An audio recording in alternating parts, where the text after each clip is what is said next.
Estamos en comunicación con Carlos Melconian, economista, fundador de la consultora que lleva las primeras letras de su apellido junto con su colega de toda la vida, MS. Fue presidente del Banco Nación entre el año 2015 y 2017, consultor privado del Banco Mundial, parte del equipo económico que acompañó la carrera de la presidencia de Patricia Bullrich y al mismo tiempo fue quien preparó durante 2 años el plan de la Fundación Mediterránea. Como fue una semana muy mala para el gobierno, probablemente el viernes y lunes negro, lo vamos a recibir con una canción que Arde el Central de la librería libertaria, una de las canciones que difundieron en la campaña. Fontevecchia te saluda, te dijo resentido, creo, fracasado y resentido. Además, por lo menos no somos del club de los Tinturelli, pero no te dijo a mí, resentido todavía no me dijo. Buen día, ¿cómo te va? ¿Qué decís, Jorge? No sé si me parece que más allá de la parte humorística, irónica, respecto de cómo califica el presidente a distintas personas, no hay detrás de eso todo un problema de falta de credibilidad en la política económica.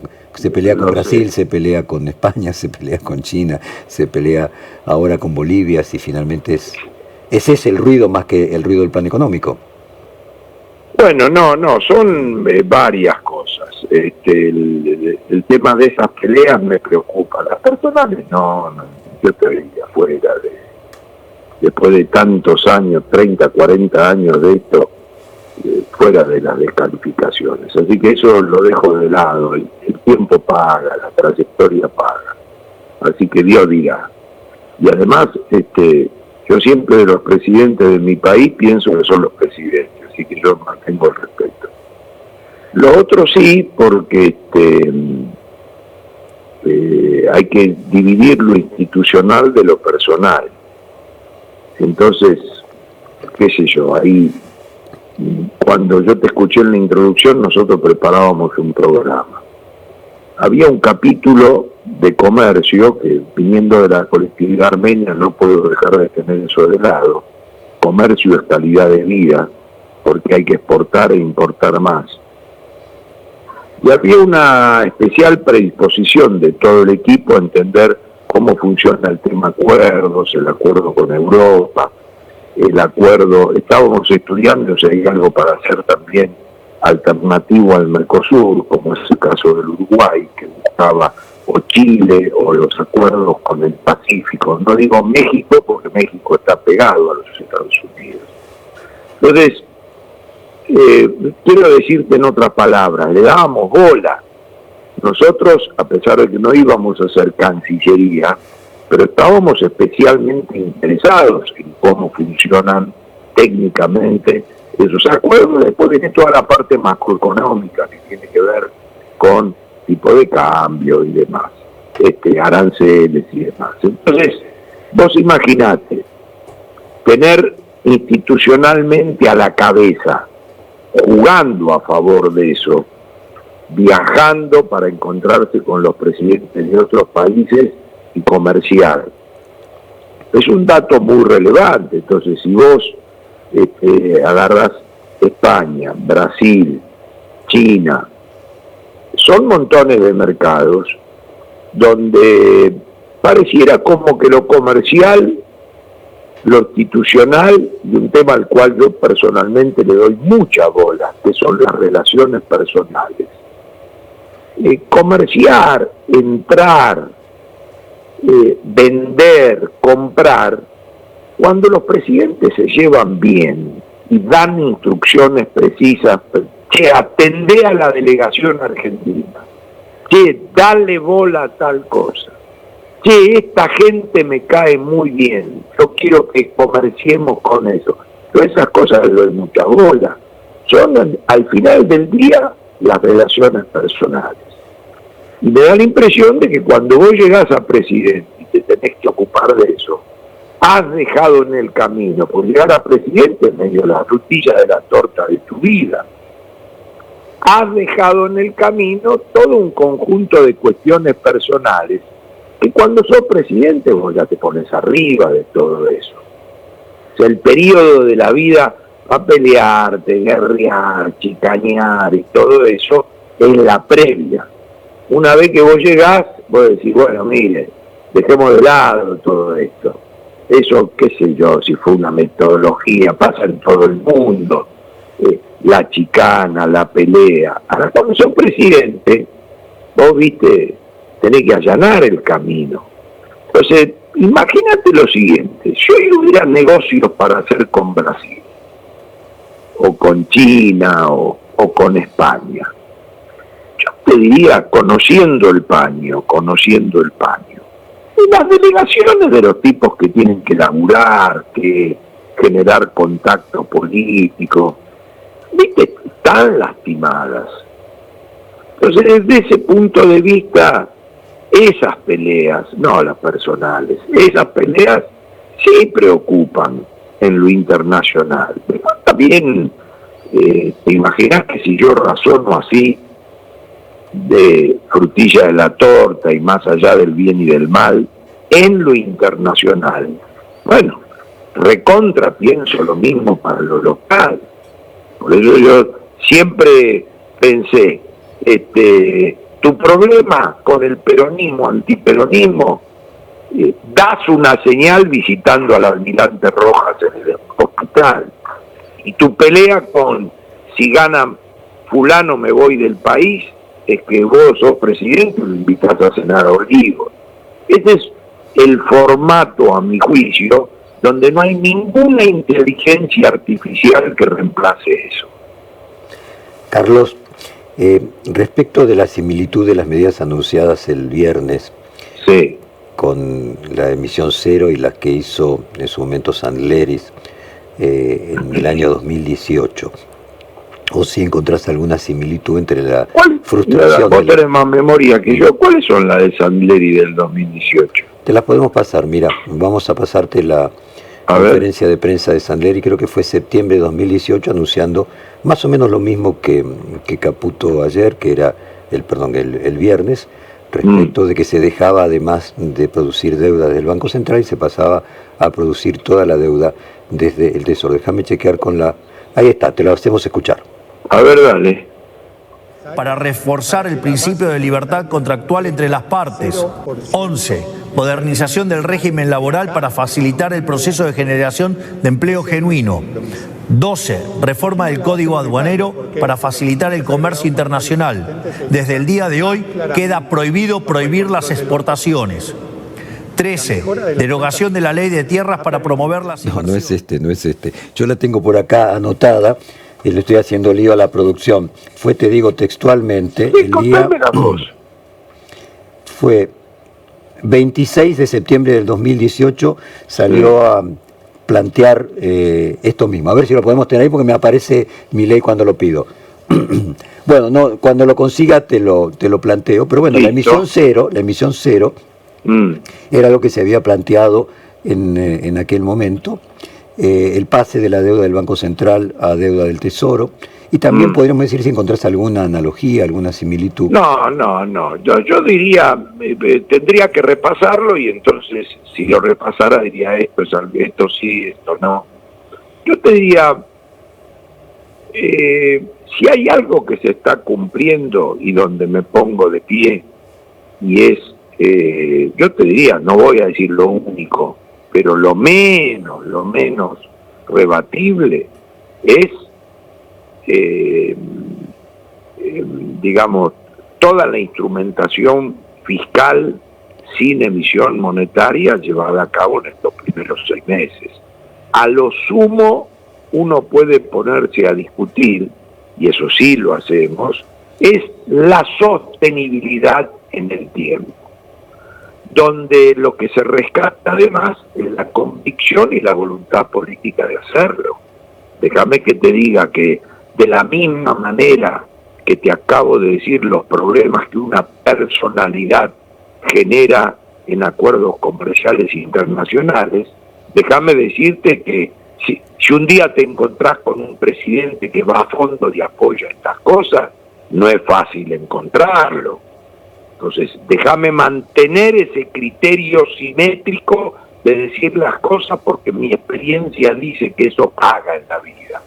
Por lo tanto, lo último que discutiría es eso. Ahora, ya que te metiste en el 2018 sin tener en claro todavía lo que pasó en ese septiembre. Recuerdo un poco porque en agosto del 18 anduve una mañana en Olivos.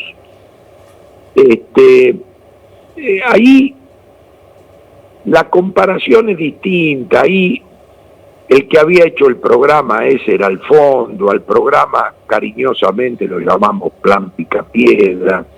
Tenía un abastecimiento de 50.000 millones de dólares para honrar los vencimientos. Es como que te digo, mira, gratis no es y no te lo voy a regalar, pero vos no te calentés, que todo el sector externo hasta el 19 está cubierto, cosa que hoy no ocurre.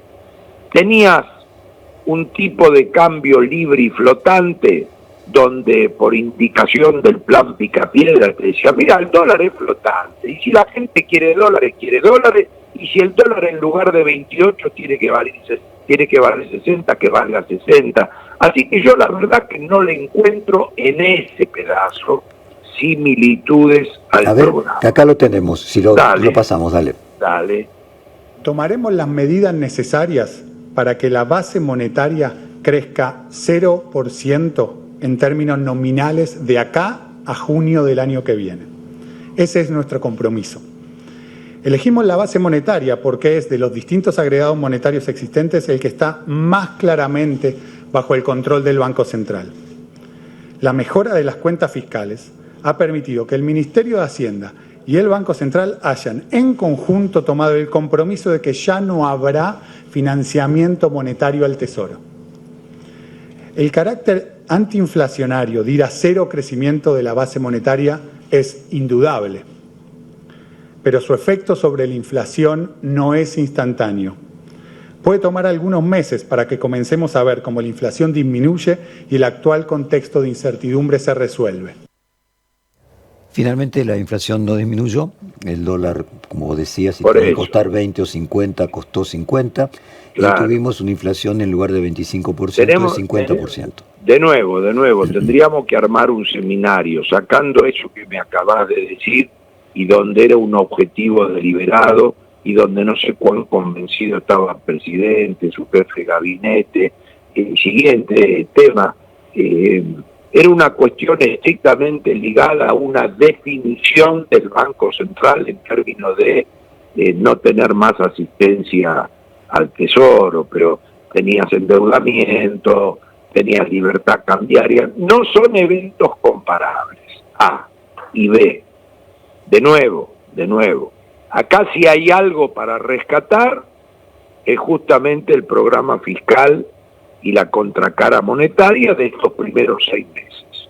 Entonces, a lo sumo lo que podemos discutir es la sostenibilidad en el tiempo respecto a semejante ajuste fiscal, donde desde ya te digo, el presidente se ha referido a eso. La referencia del otro día del presidente del Banco Central fue: tenemos un periodo diferente en materia externa y de reservas en el segundo semestre.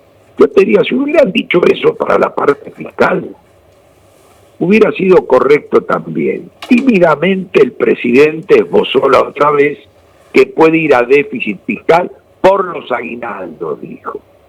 Entonces ahora puede ir a un escenario distinto en lo fiscal en el segundo semestre, muchísimo más complicado que en la primera parte del año, por cuestiones estacionales, que en lo fiscal es más correcta esa palabra que en lo externo, porque hay estacionalidad manifiesta, y porque también es irrepetible la motosierra donde se aplicó, que es infraestructura y provincias, y fundamentalmente porque es irrepetible la licuadora donde se aplicó, porque la licuadora a nivel social, salarial y jubilatorio en las magnitudes del primer semestre es imposible. Casi me animo a decir, donde se aplicó bicicleta, también hay que tener cuidado porque hubo pedal, bicicleta y quita para los pagos de energía. Entonces hay un conjunto de datos objetivos en materia fiscal que distinguen este periodo de cualquier otro. Primero, y de nuevo, el reconocimiento, la convicción de un presidente economista que dice, mira, yo esto lo quiero cortar. Y casi te diría que el único cambio de régimen que ha tenido hasta ahora este programa ha sido lo fiscal. De nuevo, a lo sumo podemos discutir su magnitud, su continuidad. ¿Sí? De la misma manera que no hay un programa económico, sí hay una convicción fiscal. Entonces vos me podrás decir, pero un país no se hace a partir de que el presidente se convierte en tesorero y secretario de Hacienda. Tenés razón. Ahora, tener un presidente que el primer día no te hable de magias imposibles, bueno, eso puede ser. De repente este presidente usa magias imposibles con Pareto y compañía en otras cosas. Pero déjame separar la caja fiscal. Ahora, en el resto, el plan financiero esbozado en el primer semestre, todos teníamos ahora la convicción de que tenía fecha de vencimiento y de que en algún momento se agotaba, porque tenía un ingenioso movimiento financiero: vendo dólares en el mercado para bajar la brecha, compra dólares del Banco Central porque no pago importaciones, uso esta metodología licuatoria y en la parte fiscal, que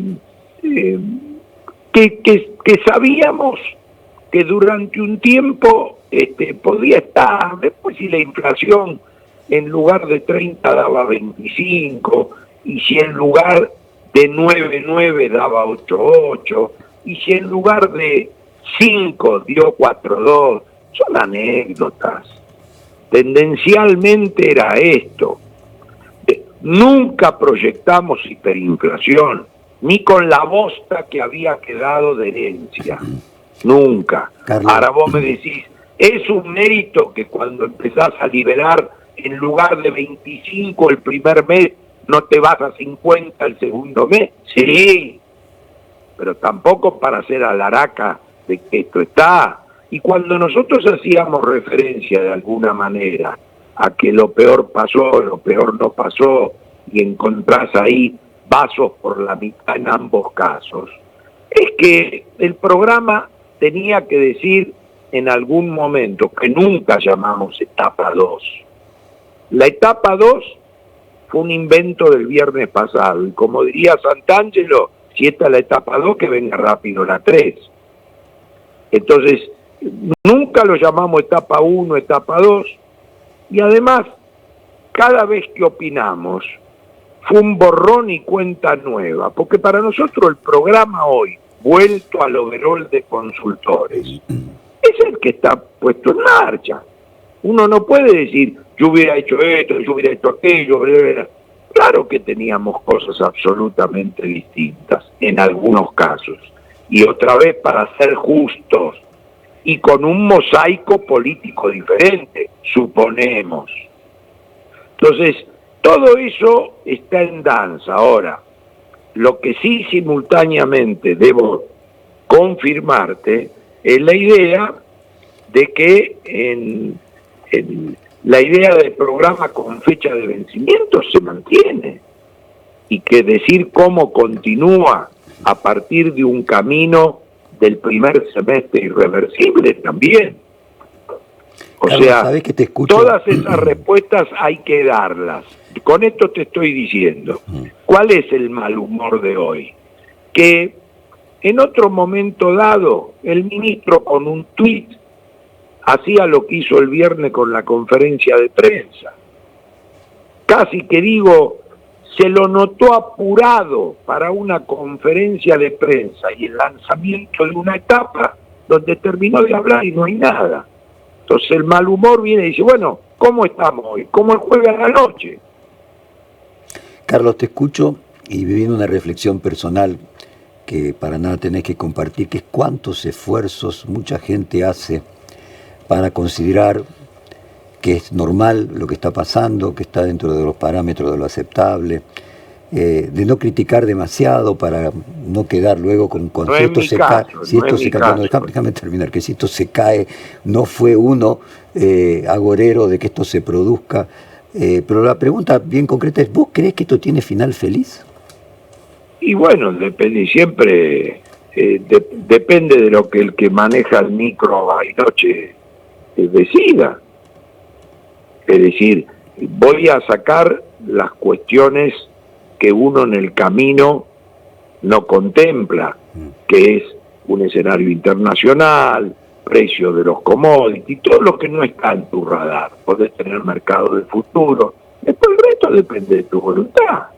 Si vos seguís con tu formato de personalidad y si vos seguís emperrado en tener un plan financiero y no un programa económico, entonces, ¿qué querés decir? Si te decidís seguir andando por el camino de Riccio, lo que no voy a hacer es dividir entre Boca o River, porque lo que te lleva al verdugueo posterior es, ¿sale bien o sale mal? No tiene esa definición, porque para eso tenés que llamar, si juntás a Tuzán, a Ludovica y a Orangel, entre los tres una de esas no la pegan. Y vos pensás que todo el manipuleo que hay hoy está basado justamente sobre la base de que la máxima autoridad se basa en eso, el verdugueo. Entonces, ¿para qué vas a poner la cabeza ahí? Si no existe eso. O peor. Ahora, si vos me decís, son gente que viene y quiere poner 200 palos por los próximos 15 años en la Argentina. Esa es una decisión diferente. No, mi tesis es que él te anula atacándote, o sea, te obliga a vos a ser moderado, porque con las cosas que te dice sería esperable... que no es mi caso. Bueno, eso se lo hace a los diputados, a los senadores, donde finalmente logró que el DNU funcione, esté funcionando, o a y la los ley periodistas que lo entrevistan. Vos no viste el estilo de reportaje. Sí, claro, sí, lo vi, sí. ¿Vos viste los periodistas preguntando la carucha que ponen y el tono de voz? Yo nunca vi que un presidente cuando se sienta con un periodista le da tranquilidad para que pregunte, para que se explaye, se abre. Vos fíjate que acá los periodistas, pero ¿y a usted le parece? ¿Y usted? Entonces, ¿entendés como la historia? Esas cosas las veo, pero ¿qué querés que entre en eso? Clarísimo, Carlos. Acá quiere sumarse a las preguntas Elizabeth Pejer. Por favor, Elizabeth. Carlos, buenos días. ¿Cómo le va? Buen día. ¿Qué tal? Quería, volviendo a lo que decía de la conferencia del viernes, ¿cree que fue efectivamente un error esa conferencia? No, más que un error. No sé para qué se hizo ese. Lo que estoy diciendo es una opinión, casi digo, generalizada. Se hizo generalizada cuando terminó la conferencia. En términos de ¿qué anunciaron? Nada. ¿Y para qué lo hicieron? ¿Qué sé yo? Sí, no anunciaron nada cuando el mercado esperaba algunas decisiones importantes o había mucha expectativa con que podía haber algún tipo de decisión importante que no hubo. Ahora, ¿qué tiempo da el mercado de alguna manera? Y no lo sé, digamos, los tiempos, no, tampoco hay que volverse loco, ¿no? Porque, insisto con un tema, hay convicción para algunas cosas. Cuando la convicción se transforma en dogmatismo es complicado.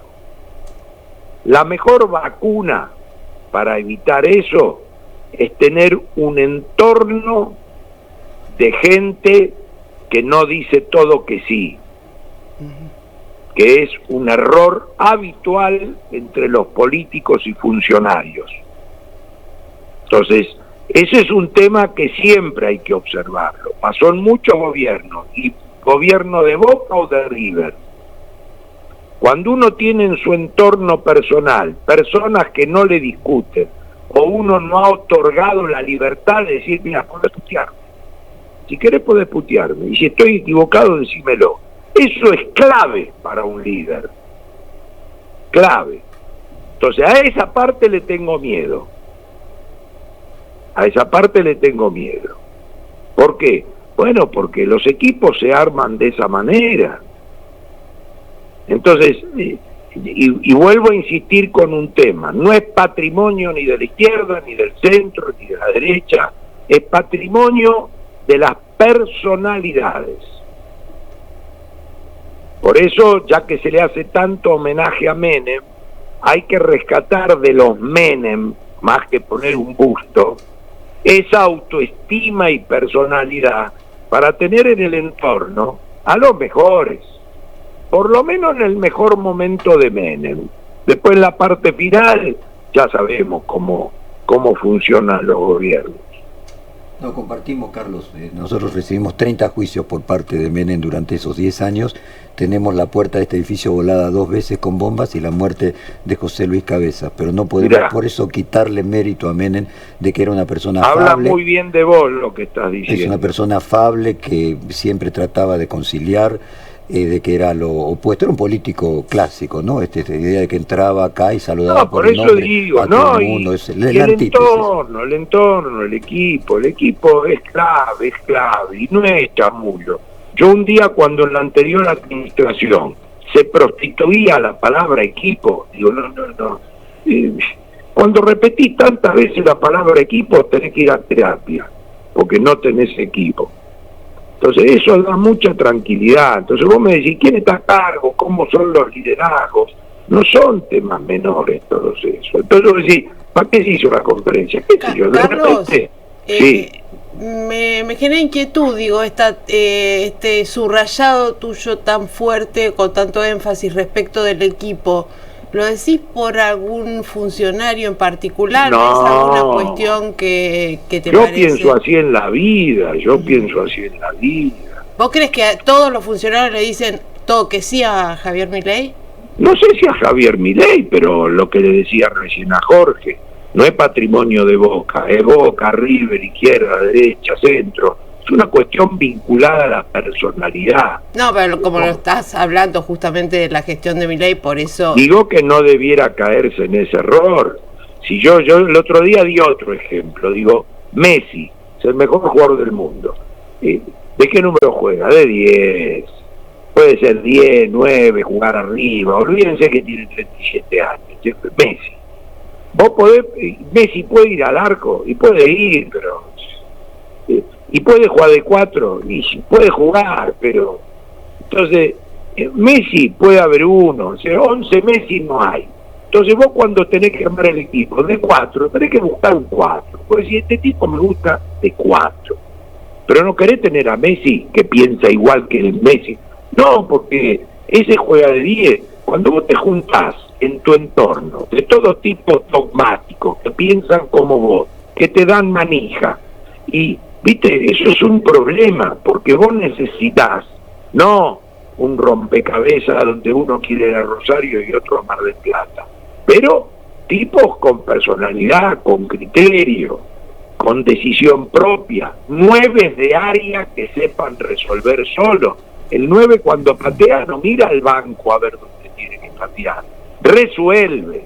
El técnico ya hizo su trabajo, le puede decir, mirá, yo jugaba de 9, patatín, patatero, el otro, llévate bien con el 4, los problemas los arreglamos en el vestuario. O sea, el liderazgo, cuando pita al árbitro, empieza cada uno a poner lo suyo, y uno necesita jugadores que vayan y le digan al técnico, siempre con educación y respeto, Carlos, siempre, que estamos haciendo mal tal cosa. Carlos, déjame ir a un punto concreto. Hablábamos hace un rato con Miguel Ángel Pese, que él decía que los 20.000 millones, o los 20.000 billones de pasivos remunerados, alrededor de 20.000 millones de dólares, si generasen una tasa de interés del 50%, serían 10.000 millones de dólares aproximadamente. Él calculaba que era 1% del Producto Bruto. Pasar la deuda del Banco Central a la deuda del Tesoro implica que el Tesoro genere un superávit fiscal de un punto más del Producto Bruto. Vos mismo estabas marcando de que el segundo semestre, estacionalmente, el déficit fiscal crece, independientemente del aguinaldo. Mi pregunta es, ¿vos ves plausible que el Tesoro pueda generar 1% más del Producto Bruto de superávit? Sí, es una cuestión estrictamente técnica. El análisis ese es un análisis lineal, porque ese análisis le podía pasar también al Banco Central. Yo creo que el análisis ahí es otro. incluye tanto al Tesoro como al Banco Central si no hubiera ocurrido eso. El tema es que lo que amortiguó todo eso es que la devaluación, la inflación y la tasa de interés negativa licuaron ese pasivo del Banco Central. La mayor mano que tuvo el Banco Central a los efectos de reducir en términos reales su pasivo en pesos es que se devaluó, es que la inflación fue superior a la tasa de interés, o dicho de otra manera, la tasa de interés nominal fue inferior. Claro. Ahora, esa cuenta que me decís es correcta. Lo único que me preocupa más de esa cuenta es si entras en un periodo donde no devaluar y donde la tasa de interés simultáneamente deja de ser negativa. Porque cuando el Banco Central dice, yo me saco todo esto de encima porque quiero tener libertad para manejar la tasa de interés. Y esa libertad incluye que como el Banco Central es un policía antiinflacionario, va a ser ahora positiva. La primera pregunta que me hago con el Tesoro es si lo que maneje ahora el Tesoro va a estar arbitrado o vinculado con eso. Entonces, es tanto problema generar superávit como que le han cambiado las condiciones.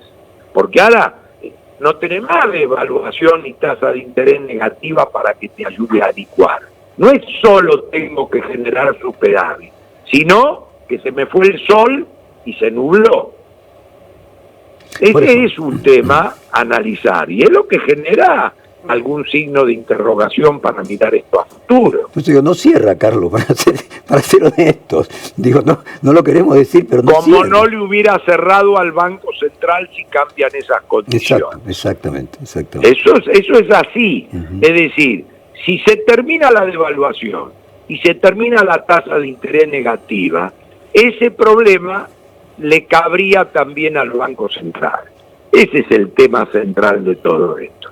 Pero de nuevo, en un programa económico integral, no nos hagamos los rulos solo con esto, porque además tenemos un tema de competitividad, tenemos un tema de vencimientos con el exterior, tenemos una parada en la próxima estación en un acuerdo con el fondo, sí o sí, que no va a ser el de septiembre del 18, va a ser muy diferente. Entonces, eso es tener un programa y un equipo involucrado con eso. Lo del viernes es nada. Una pregunta final, Carlos, a tus clientes. ¿Le recomendás invertir en la Argentina actual? Depende del tipo de pregunta que me hagan, depende del tipo de inversión, depende de si es nueva o es vieja, depende de si es el fierro encerrado. No digo en el RIGI, no digo en estas cuestiones que tienen que ver con la minería. No, porque para el RIGI hay que tener más de 200 palos. Pero además, no, yo me refiero a inversiones que tienen que ver con el consumo interno. Bueno, hay algunas que no tienen más remedio que hacerla por el tipo de emprendimiento que tienen. Hay otras que si son nuevas, hay un análisis costo-beneficio de todo eso. Argentina sigue teniendo un problema que es una tasa de riesgo muy elevada. A ver, ¿qué es? Que nace desde mantenimiento de reglas de juego, todo lo que ya sabemos, institucionalidad. Después tiene cuestiones vinculadas a lo tributario, a la política macroeconómica, una tasa de riesgo país para evaluar proyectos que le exige a esa inversión mucha plata. Es decir, si me estás preguntando si hay un cambio de mood por la llegada de un nuevo gobierno respecto a lo anterior, el giro es de 180 grados en la concepción de mediano plazo. En términos, si ese giro de 180 grados porque vos crees en los mercados y el que se fue no, se ha plasmado en un círculo virtuoso a hoy, la respuesta es no. Clarísimo. Carlos, te agradecemos mucho, te mandamos un abrazo, nos mantenemos en contacto como siempre y te mandamos un abrazo fraterno. Gracias igualmente, abrazo para todos ustedes y gracias por el llamado. Acabamos de hablar con el economista Carlos Melconian.